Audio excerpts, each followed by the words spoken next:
regarding this this year's budget, it had lot of specialties. We already discussed while discussing the concepts. I'm just refreshing it again. That one, it has changed its date. Yes or no? It's on. Our finance minister placed this year's budget on February 1st. On February 1st. Then, in this year's budget, you will not see this distinction of plan and non-plan expenditure. You will not see this distinction of plan and non-plan expenditure. You just see it what has been given in the and already posted in the group. Non-plan will not be there, and there is no separate railway budget also. Railway budget is not there. It is merged with the union budget, and these are the specialities of this 2017-18 budget, and we were knowing it. And because of that, those who are going to write prelims this year, mains, or those who are preparing for interview also, these factors are very important for you. Now, from your examination point of view, whether it is prelims, mains, or those people who are preparing for interview, keep this in mind. Okay, every budget. Now, from as a student point of view, you had seen when we discuss about budget, we basically link it with as a financial statement only. We say that okay, budget is a financial statement. Actually, it is financial statement only, which has a receipts part, which has expenditure part. So, in our earlier classes, we are discussing that angle only, budget as a financial statement or as a financial instrument. But try to understand that budget is not only a financial statement, it is also a political instrument. Budget is also the political instrument of that government, in the sense that it shows you the ruling party or the current government priorities. What all priorities have been given by this government? Every government will focus on certain priorities. They will have their own a certain set of priorities. If you see it, the present government, already you know that they have certain priorities, and it is reflected in the current budget. Yes or no? We will see it. Okay. Now, before this budget itself, we know that okay, the major decision taken by the government on November 8th. On November 8th, what the government have done? It has from the from night November 8th onwards, the government have demonetized certain currency, that is 500 rupees notes and 1000 rupees notes, and it said that it is invalid from now onwards. It is invalid from now onwards. Now, the major thing about this decision is that it had an impact. Keep this in mind, 86% of the currency in circulation till that day have now become invalid by this sudden decision of the government. Now, you know, after November 8th, for the next 2 months or 2.5 or till now also, this decision's impact is seen in every sector. Whether you see agriculture sector, whether you see industry, whether you see a services sector, in every sector this have made an impact. Yes or no? What impact have it have made? It has slowed down every sector. Okay, that we already know. That is clearly shown with the forecast of the GDP for the 2000. If you have noticed one thing, the 2016, the current year, the present year, so keep this in mind. Currently, we are in which financial year? 2016-17. Okay, the first 2 quarters of 2016-17 was showing a growth of 7% and above. Okay, and when the COSO came with the latest data of 2016-17, what it says that okay, if you look into, see, economics also says that okay, if you look into the demonetization impact in the next 2 quarters, so third quarter is over, and the fourth quarter we are expecting a growth of somewhere around 6 to 6.5%. Now, why suddenly in 2 quarters growth have come down? One of the main reason is it's the impact on demonetization on different sectors. Now, it has to be addressed by the government. Now, actually, government have used this for a particular, with certain things in mind. It had certain objectives with demonetization. One was to prevent or to ensure that the black money in circulation is reduced drastically. So one of the major objective of demonetization was to control this parallel economy, what is called as there are a lot of black money is in parallelly circulating in India. So one objective is that. Second is there are a lot of counterfeit currencies are there, but mainly the main aim of the government was to handle the people who are having lot of black money, or to ensure that India shift from, to ensure that there is a cleansing in relation to this black money. While doing so, it also have a dream to make India a digital economy, cashless economy or digital economy. So these were the objectives of demonetization. So even though this was, so people know it, okay, it was a very good objective, it has a very good objective, but since suddenly 86% of the, see, try to understand, we were a cash economy, everybody used cash for every major transactions. When suddenly this 86% of the currency is become invalid, what does it mean? It affects everyone. It was everybody, nobody expected that, and what happened? The decision was not well planned also. How do you know that this decision was not well planned by taking? Because even after 1 month also, we are not getting cash in hand. So this was being clearly conveyed in relation to handling of cash. So this thing, if you look into the agriculture sector, you now see it how agriculture sector have been affected by this demonetization impact. Okay, agriculture market is basically, you know, it's almost all major transactions handling is happening in relation to cash transaction. Now cashes have become invalid, so it has impacted the agriculture sector. Now if you see the industrial sector, now try to understand that, which I'll be discussing today. Now which sector is contributing largest employment to the nation? From agriculture only. After that, small and medium, means small industries, micro, small and medium enterprises. That is also largely hit by demonetization. Same thing has happened. Even the service sector, every industrial sector has been hit, but it was hit largely to the small industries mainly. Then when it go to the service sector growth also have come down. Service sector also have, because there is a clear interlinkage between the primary, that is agriculture, secondary, that is industry, and the tertiary service sector. So there is a clear linkage between these sector. So now the government have to overcome it. Now try to understand that this impact is not for the coming this quarter. This is the fourth quarter of the financial year. It is expected that impact will be there in the coming 2017-18 year also. That's why in the growth forecast of 2017-18, we are not expecting very high growth. Okay, because we know that there will be an impact of it. Now the government have to counter it. Now government have to question those areas, means those sectors where demonetization have impacted the most. So we will deal it one by one. Okay, now keep this in mind. Now the present government have a very important priority. What is that? To make India, see if this parallel economy, the government want to control this parallel economy. What is this parallel economy? The black money, where everything. So in this budget, basically if somebody asks you what is the major specialty of this budget, is that budget 2017-18 is that it is mainly to tackle this parallel economy, that is to control the black money people who are having. So now tell me in relation to black money, now how this black money happens, means how this why there is every year there is a growth in the black money.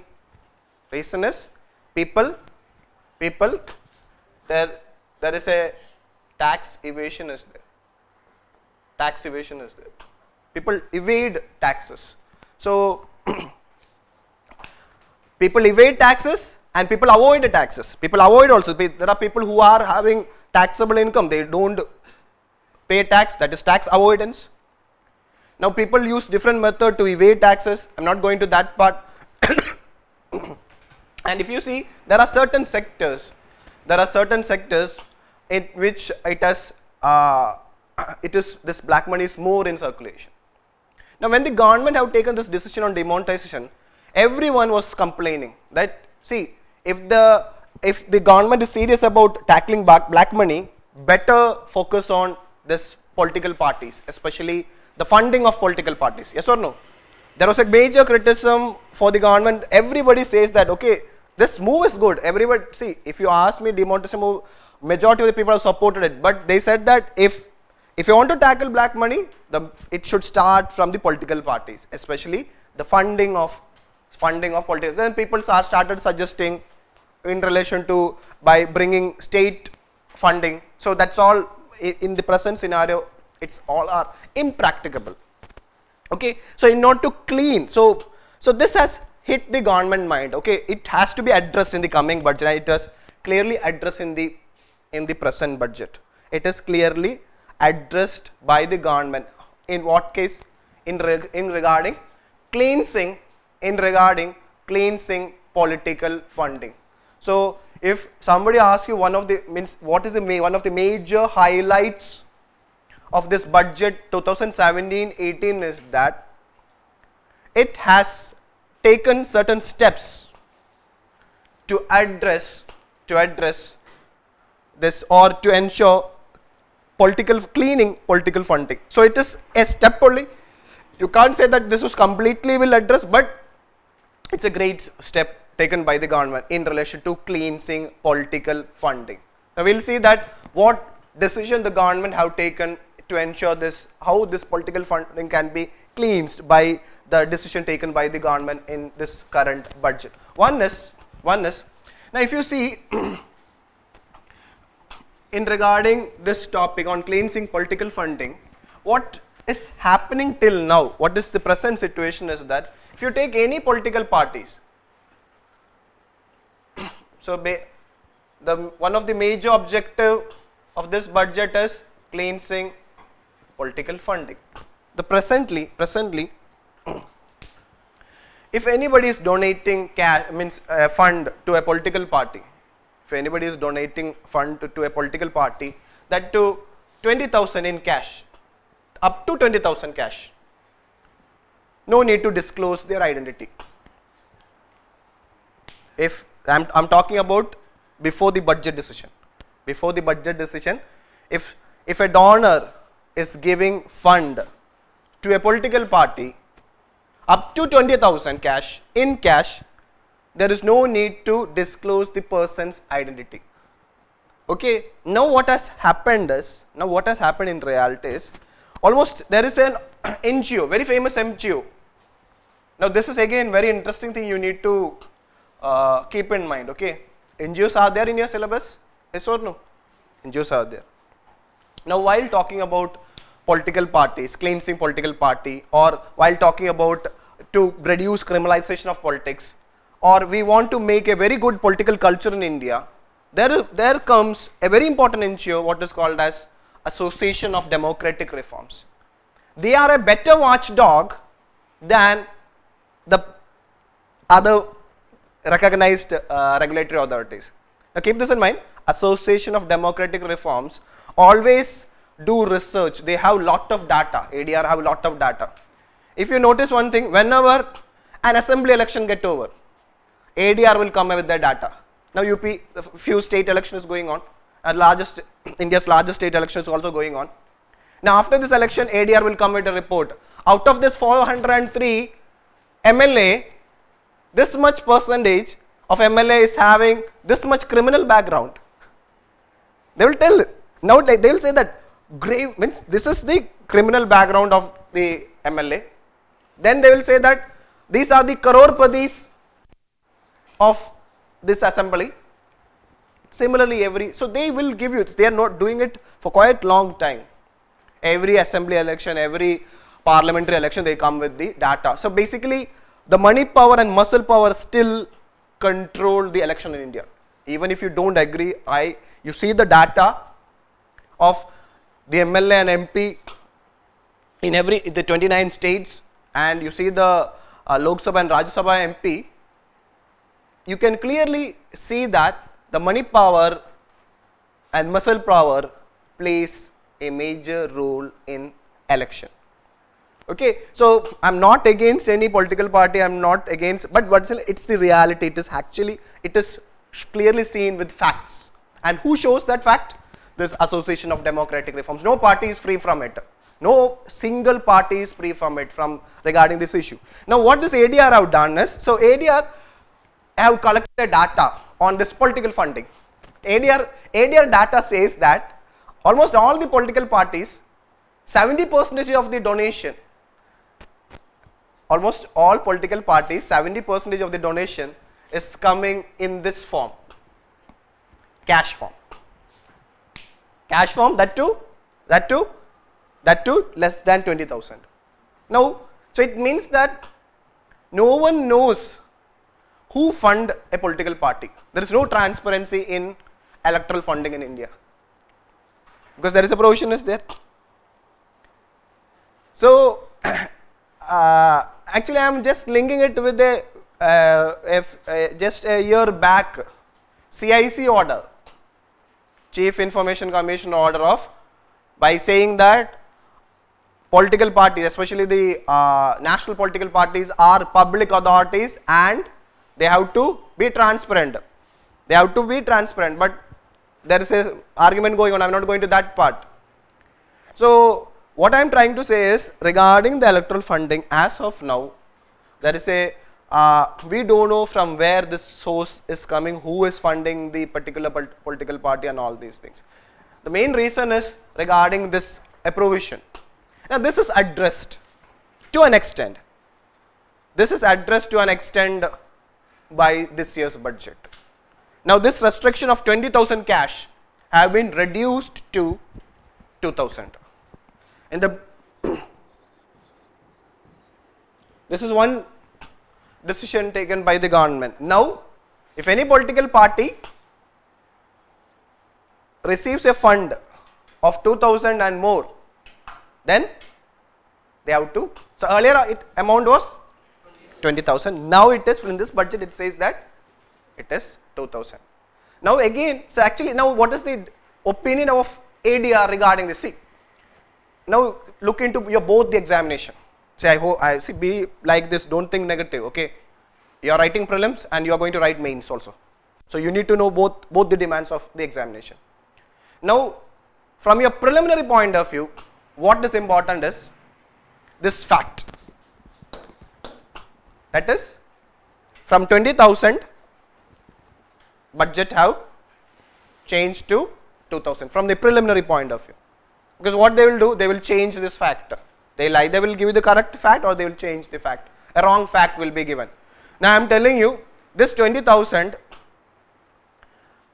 in the next 2 or 3 months, this fact will come in the newspaper regularly whenever there will be a discussion on political funding. So whenever you read the newspaper, this will come. It will say that from 20,000 to 2,000, from 20,000 to 2,000, like that. So that is from your prelims point. Now from your mains point of view. Okay, what is the positive and what is the negative of this? From the positive part, it's good decision, no doubt. What it is, now the people who give money above 2,000, have to convey who is the donor, who is the funder of this particular party. But again, now see the criticism part. Who has given the criticism part? By the same ADR. ADR says that, see, earlier it's like this. If a person give 5 lakh as donation, he will cut into 20 and give it as cash. Now instead of 20, you have to cut into 200 or something like that. You have to cut into more. So still there is a scope for it. This is what ADR says. But from your mains point of view, okay, that's a good move. Okay, recently no government have taken at least this step. At least the government have, that's a big reduction from 20,000. So there will be much more clarity. There will be more clarity. Now only 30% of the sources available. Yes or no? Now it can be 40% or 50%. We have to see how much of the sources are available to the public. Now if the 70% is continuing, it means that the move have not made any impact. But if the people is able to know more about the source of every political party's funding, then it is a better move. We have to see, wait and watch how this move have made an impact in relation to budget. Okay, now this is one decision. Now regarding the second decision, so actually this is also related to what? One of the aim of the government to make India a less cash economy. The government has, so that is also reflected in many of the provisions of this budget, to make India a less cash economy. Now second decision, that's very interesting decision. Electoral bonds was, this concept have come. It's a new thing. I already told you 2016 is already a year of bond. Lot of bonds are there in news. Now budget 2017-18 also have contributed a new bond. What is called as electoral bond. It's an electoral bond. I'm telling you, after the budget, that is budget was placed on 1st. We have read newspaper on 2nd, 3rd, 4th and today 5th. All the 4 days there is a news on electoral bonds. And it will continue also.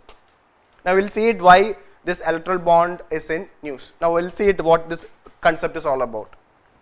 Now regarding this electoral bond, I'm making it very clear.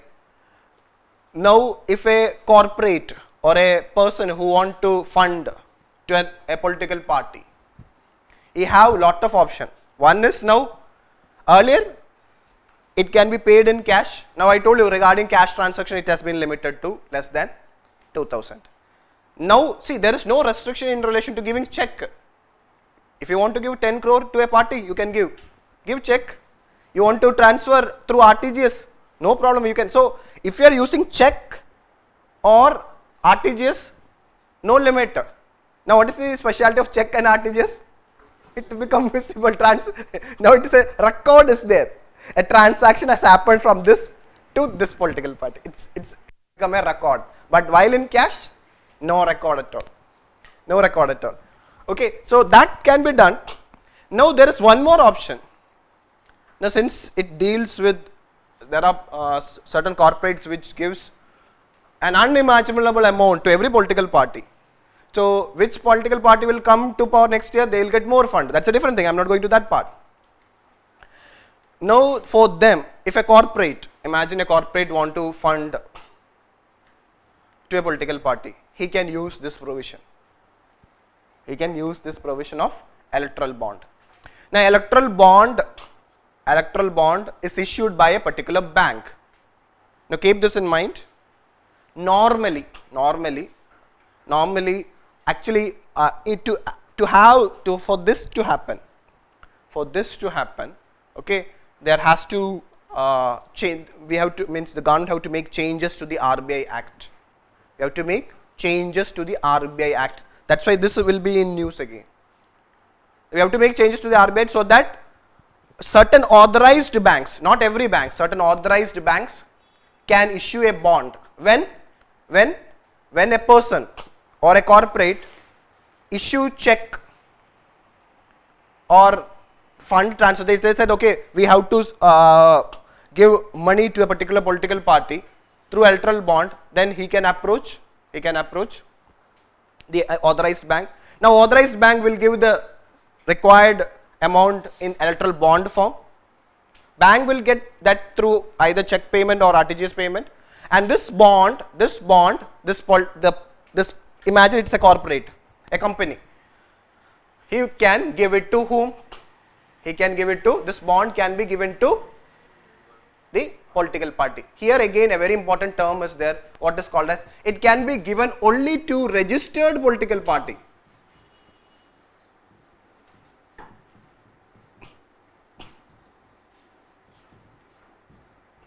It can be given to a registered,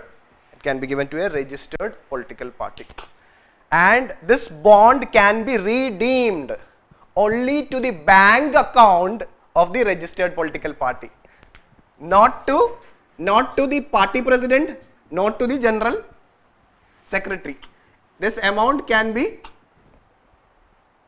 this bond amount can be redeemed into the bank account of the registered political party only, not to anyone else. Okay, so, and again, this bond has to be redeemed within a time limit. So, two things are there. It can be redeemed to the registered political party bank account only, and it has to be redeemed.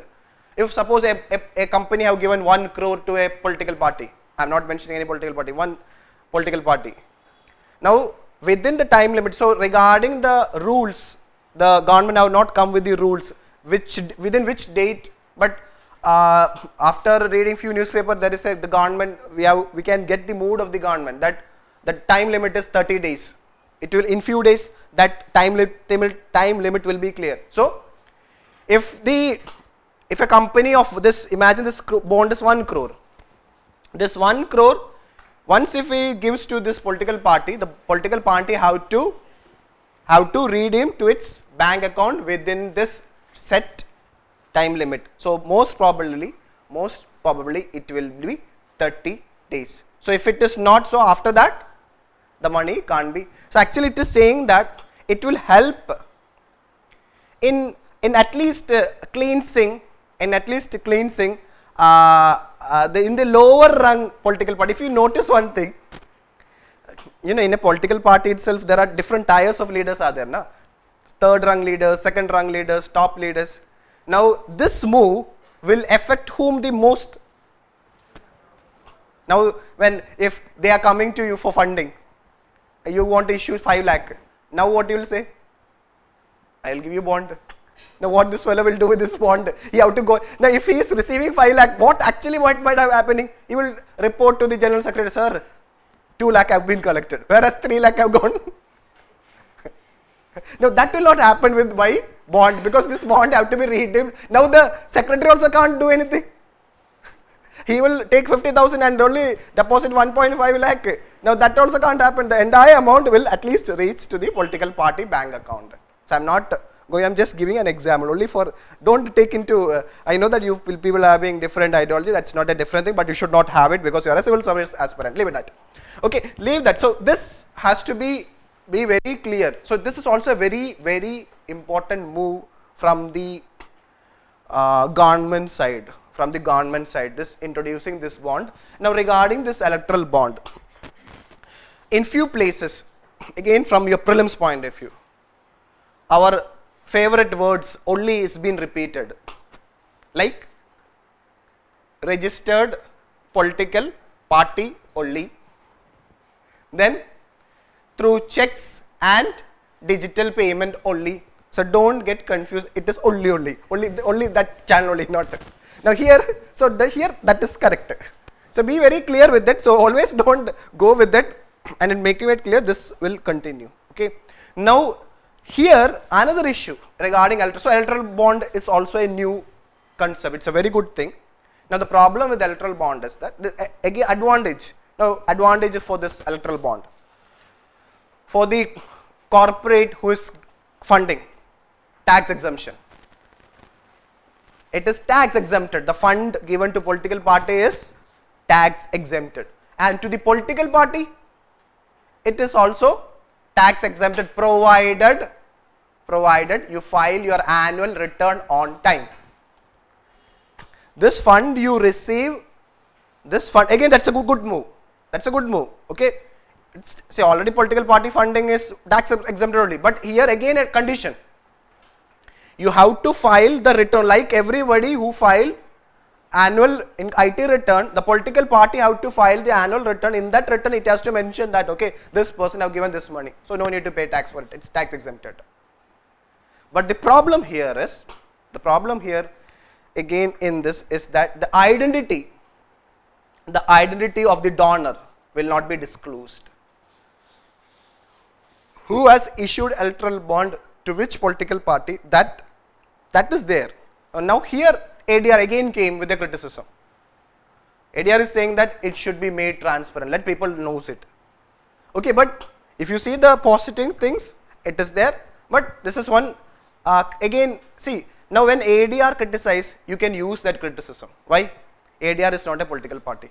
ADR is, you can say, even though it's a better watchdog in relation to handling political parties. And nobody have, till now, have not complained anything about ADR. ADR is supported by this political party, or ADR is supported by USA or foreign funding, nothing like that. So ADR is free from FCRA. Okay, so we can take their track record, their everything is on. They go and find out by using the tool of RTI, and then they are publishing to the people. So they are doing a very good job. So this, keep this. So this is the progress till now regarding this very important budget decision of cleansing political funding. So try to understand that if that to happen, several other steps also have to be taken together. The CIC order of making RTI, this political party, public regarding its transaction, because now try to understand that now why political party is very important in India. It is the political party who gets majority, whether it's in the state assembly or in the Lok Sabha, form the government. Yes or no? Here it is. And basically the political party leader becomes the, if it is in state CM or in the Prime Minister of the country. And there are a lot of incentives has been given in the form of free, certain things have been given. So we need to make, if they are saying that, if the government is saying that there should not be any parallel economy of black money, if the government is saying that we want you to disclose all your black income, then at the same side, the political party also have to come clean from their side. They should agree that now we are ready to open or become more transparent in relation to our funding and all these things. So that way, so that these are only your mains point of view. These are your mains point of view analysis on, and you will get more articles on it, and we will give you material. Don't worry regarding it. But just keep this in mind. So one issue, how it is important for your prelims, how is important for your mains regarding cleansing of political funding. And I'm telling you, regarding this electoral bond issue, you will get more articles on it. So be very clear from your prelims point of view what angle, means which point is very important regarding who issues electoral bond, regarding the redeeming, regarding the registered political party, regarding the time limit. These things are important for your prelims, and rest of the things analysis is important for your mains. So this is regarding the most important move in this year budget 2017, that is cleansing political funding.